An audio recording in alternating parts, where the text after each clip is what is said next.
for Egypt Central Band playing in Orlando Plaza Live this evening. And Egypt Central's sophomore album, White Rabbit, was released in May of this year. I read the write-up on White Rabbit. It's a little trippy in the way it's described.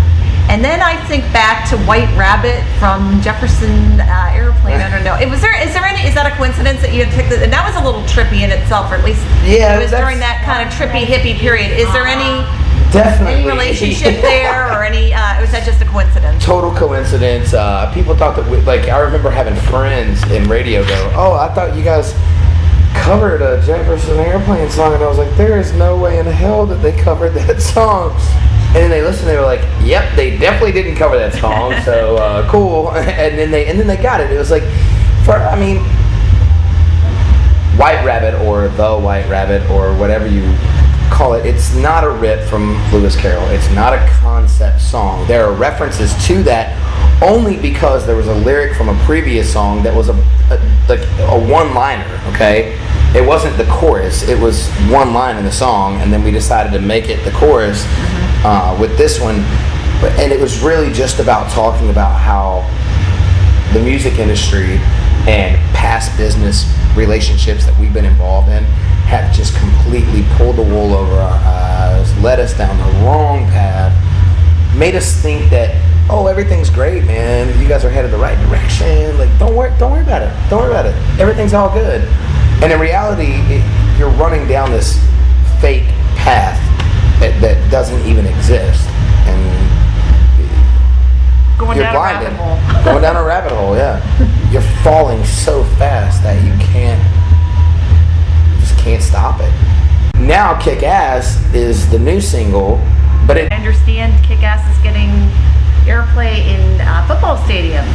What was your reaction? I think there was a sense of like self-accomplishment that you kind of like self-gratification maybe, I guess. Like you felt like, damn man, I had a really good idea and it worked. Because Joey and I and Blake and Jeff, we were all like, dude, you know what, we got this song Kick Ass. What can we do with it, like to just like kind of broaden, could be into it really. We could do Kick Ass, Kick Off. And then it was like, like we went through all the other sports and we were like, well, dude, football's coming up. We're all huge football fans. Let's go in and make a rendition for all the teams and see who wants to use it. So it was just kind of like a half, serious moment that we discussed it. And then everyone else around us, the label and management, everyone were like, dude, that's a great idea. We have to at least try it. And we did it, and then it was kind of slow for a couple months, you didn't really hear anything, and then the last month and a half, especially since the lockout got lifted, the last couple of weeks, it's just it's been a flood of it. And to be attached to the NFL it's such an honor, and it's such a different thing other than just being in a band. They play stuff that's been legendary songs that get crowds into it. So for them to feel like a brand new song is going to get people into it, and not just have one, not just have 2 or 3 or 4 or 5 or 6, but to have a lot of NFL teams now doing it is it's awesome. White Rabbit is an album. And I'm seeing this trend where there aren't that many albums coming out anymore. You see a lot of EPs and you see a lot of singles, and not so many albums. Are you seeing that as a band? Are you seeing less and less? Is there anything behind that? I don't know.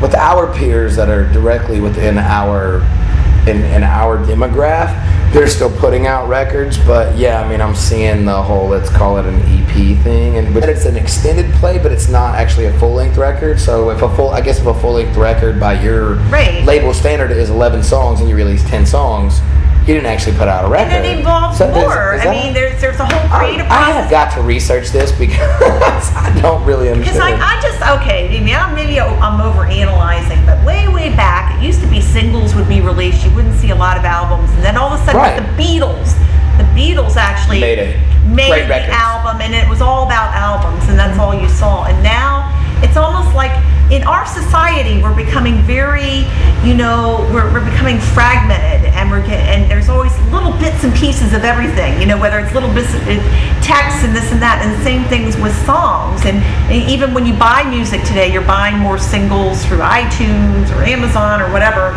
And so are we kind of going back that way where we're not looking at the whole album? And I hope not, because like a whole creation, it's an idea of pumping out of all these different songs. I really hope not, because that's kind of, well, that would explain a lot, because we're the type of band that we focus on giving you a record that you don't have to skip a track.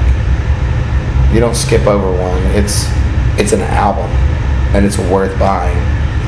And I guess other people are just spitting shit out super fast because it's like, oh, I had one great song, let's release those 3 now, put them other 2 on there. That makes sense. I mean, that kind of seems like the way that it's working in the US now, which is so weird, because it's like around the world they're really getting back into the what bands write good records. And I think everything just kind of comes full circle, and it's like we create trends here. And so I would assume that means that if we're doing you release your one hot track and we'll buy it and then on to the next, that's probably what's coming for the rest of the world in 5 years. It kind of seems like it rolls like that, I mean, does that mean I have to wait another 5 years for people to appreciate the fact that we write great records front to back? Continuing. This conversation is starting to impress me. Continuing in the vein of kind of like what's going on in the music industry, what do you think as a musician of some of these digital platform tools that are coming out, like Pandora, and now there's Spotify? I just got into Spotify. I haven't checked it out yet. Is it like are you seeing? Are they like Napsters? Are they ripping off the music from the artists, or are they helping musicians and bands? To be 100% honest, I just started digging into both of those. I think that for the digital age, I think has been, and I'm just going to wrap it all into one, because everybody creates a new app or a new server or a new, this is it this week, and if you live here, this is what's working, and if you live there, that's what's working. I think the reality of it is that when they first made the recording, people were like, or when they first came up with like the record, it was like, well, if you can record it, then why would people go and pay to see it live? And then you had to have it recorded. And then it was like, well, if you can listen to it on the radio, then why would they go buy the record? Well, then you had to be on the radio in order for people to buy your record. And then it was like, well, if they can see it live on MTV, why are they going to listen to the radio and then go buy the record? They can watch it for free. And then you had to be on MTV to be legitimate enough for them to listen to you on the radio, vote for you, and to go buy your record.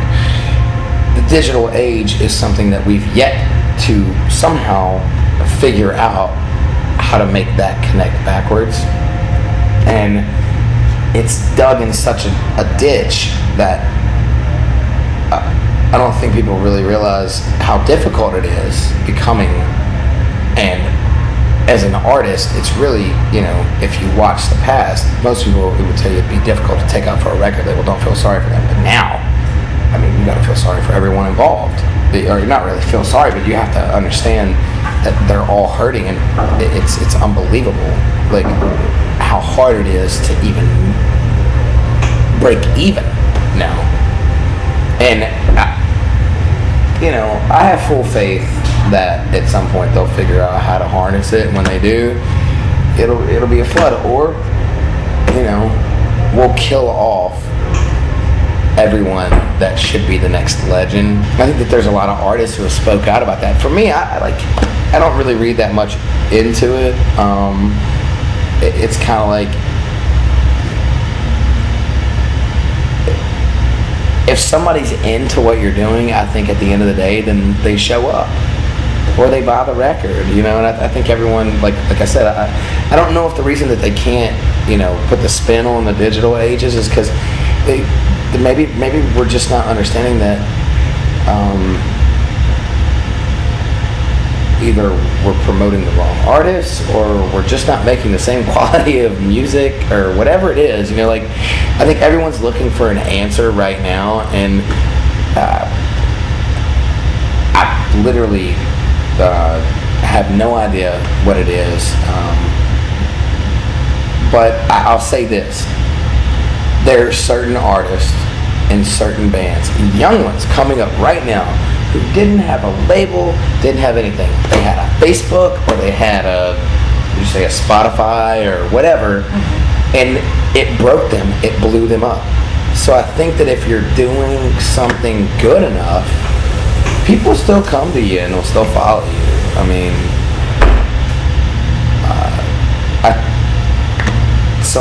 personally, I guess, if I had to give my opinion, not my knowledge on it, I would definitely say that the digital age is just, and everything that's available to you as an app or whatever, has kind of leveled the playing field for everyone. I mean, you don't have to have any support you can break yourself now, I guess. Do you have a favorite venue? Something that really resonates, is really, really special Fort Wayne, Indiana, Baltimore, Maryland, Biloxi, Mississippi, Jackson, Mississippi, Memphis, Tennessee, Little Rock, Arkansas,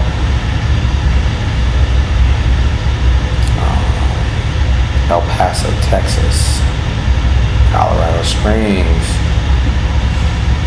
There's a handful like that have literally Flint, Michigan, become just second homes. Like, they don't, before anyone gave a crap about Egypt Central, these places still stood by us. Do you have a personal message you'd like to impart to your fans?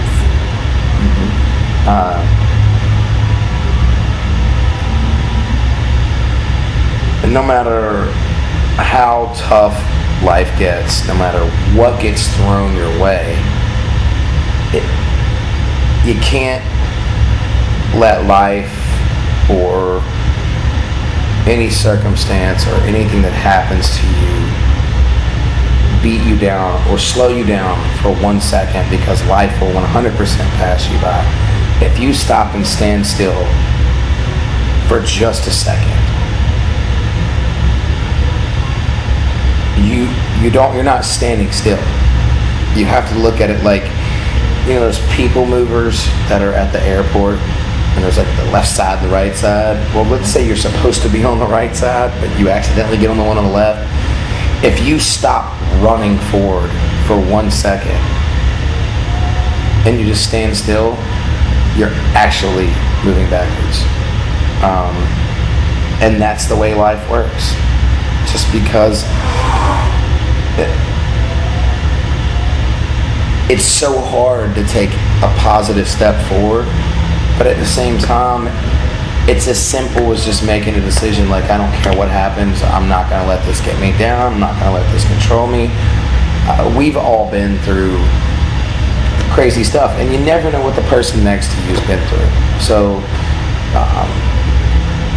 you can't act like what's going on with you is bigger or more important than what's going on with the person next to you. You can't decide what degree. Like, something that bothers you to the degree that you can't stand it or you can't handle it may be simple to me, and then vice versa. You know what I mean? Something that like I can't handle, just maybe something you can breeze through. And it's like, that's why you can't let it do that to you, and you got to find other people to surround yourself around. And if you can't find anyone, find us. We're here as friends, as a band, as anything that you need, just because we've been there. And that's the message behind Egypt Central, is just find positivity in anything.